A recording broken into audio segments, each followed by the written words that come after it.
If it's happening in New York, New Jersey, or Long Island, hear about it with Joe Piscopo. Mornings, 6 to 10 on AM 970. The Answer. Live from the smartwaytobuy.com studios.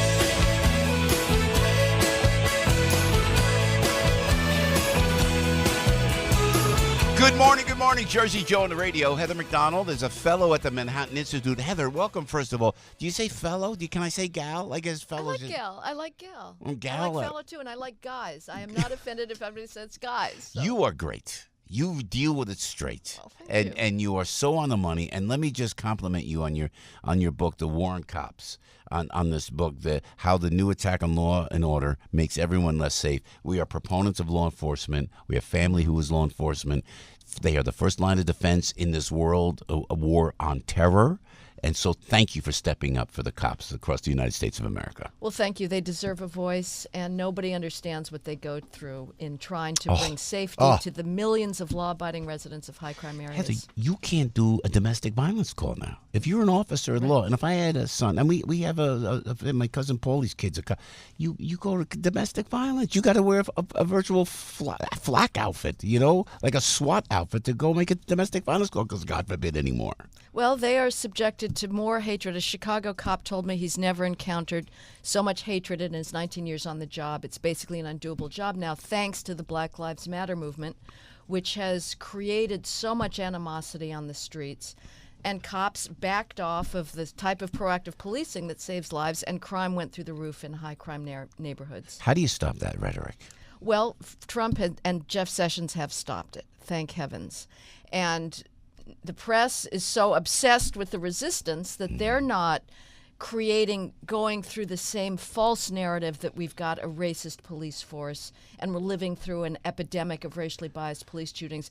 Those were falsehoods, outright lies that destroyed lives. But now, frankly, the press has very short attention span and they've moved on to other things. So I'm hopeful that we are going to change the anti-cop climate in this country, and the cops will be able to go back to proactive policing. What do I tell my 15-year-old kid who loves football when Colin Kaepernick kneels down? Yeah. And if kneeling down is one thing which is reprehensible in itself, but with the socks depicting police officers as pigs, and I got to tell my kid, no, cops are the first line of defense. They put their line. They listen. Virtually the whole NYPD listens to us every morning because they know our love and our respect for the NYPD, the men and women of the NYPD. What do we tell our kids, Heather? I would give them the facts about crime.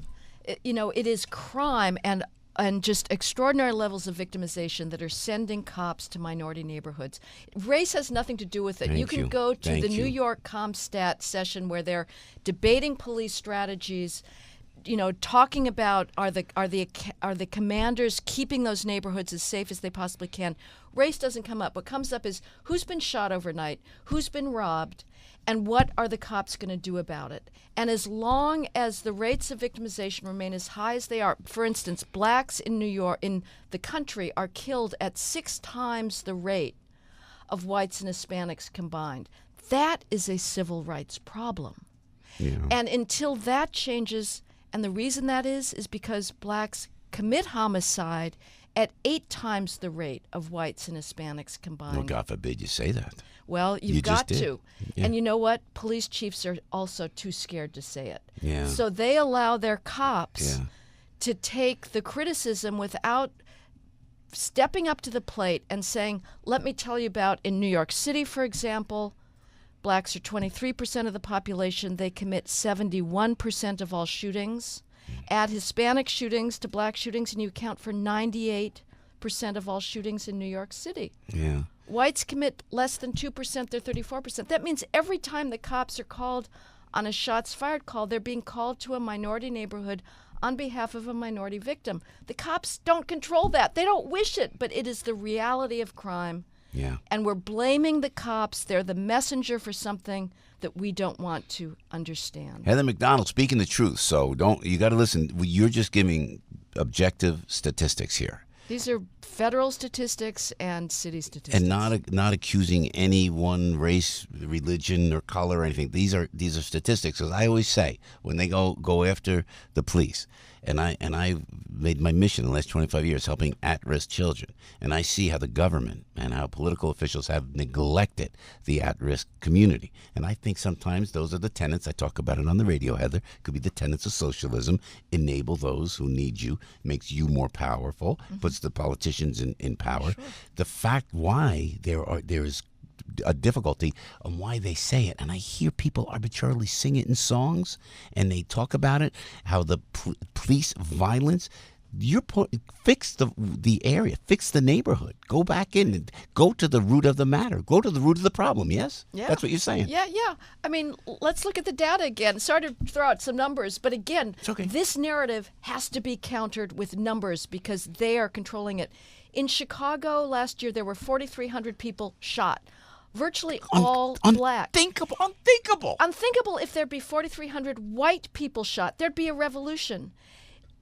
24 children under the age of 12 shot. Black children.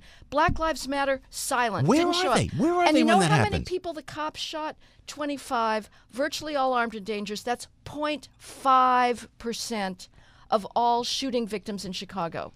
The cops are not the problem. Criminals are.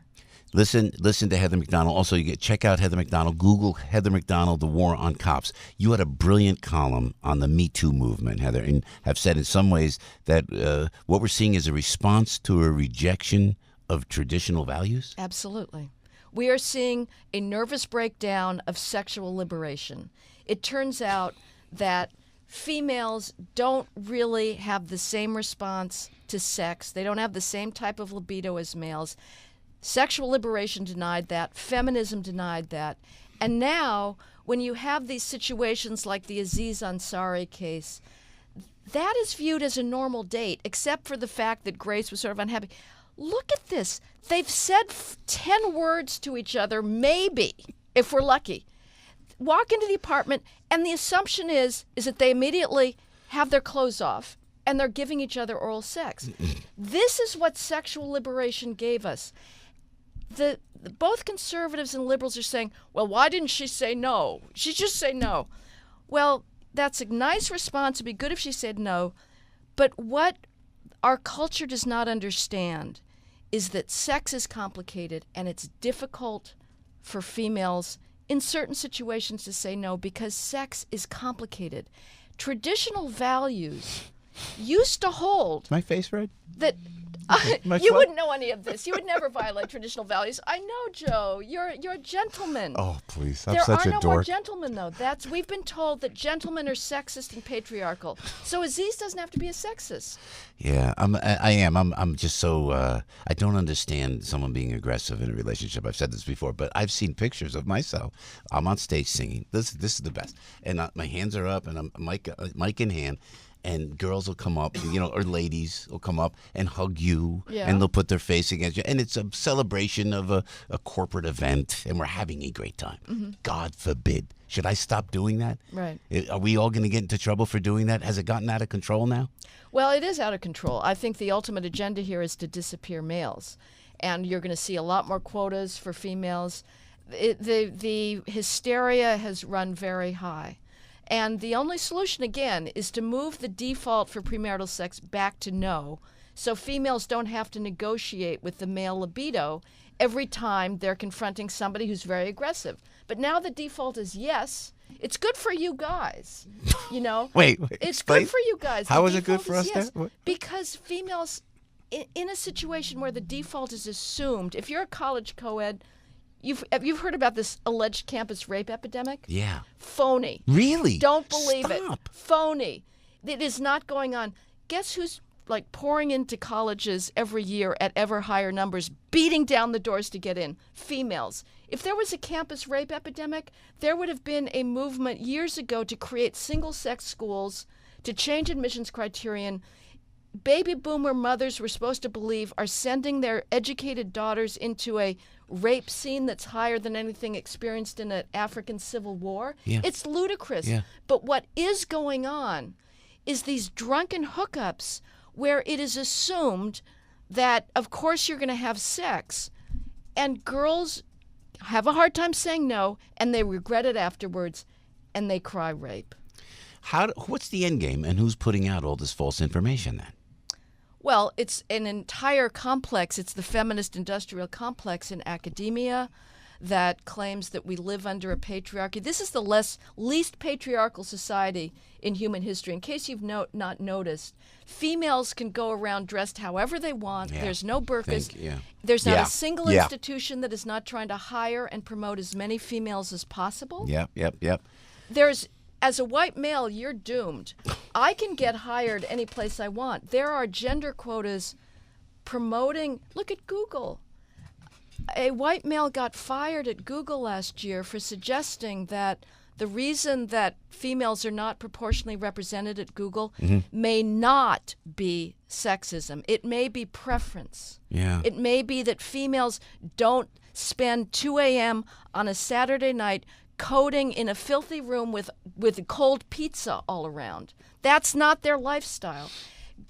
This man, James Damore, was fired from Google for daring to criticize the feminist line that Google was a patriarchal institution. So let me take a shot. You weren't at the Women's March over the weekend. I didn't get my pussy hat in time. Geez. Darn. Oh, okay. You got to come back. We got to chat. And what's the end game? Where are we going from here? The end game is females take over more and more positions of power, and it is going to be harder and harder for white males. And when that happens, you're going to have marginalized the drive, the competitiveness that brought us Western civilization. Whoa. Heather McDonald. She is a gal at the Manhattan Institute. Yep, proud gal. That's a girl, a contributing editor of City Journal. Please check out The War on Cops, this brilliant book from Heather McDonald. We're huge fans. You are a very courageous woman. Fan. And thank you for being here and honoring us with your presence, Heather. God bless you, girl. Great Thanks so show. much. Thank you so much. Everybody knows this guy. Now, everybody knows he can do a radio show. Joe Piscopo. Mornings, 6 to 10 on AM 970. The Answer.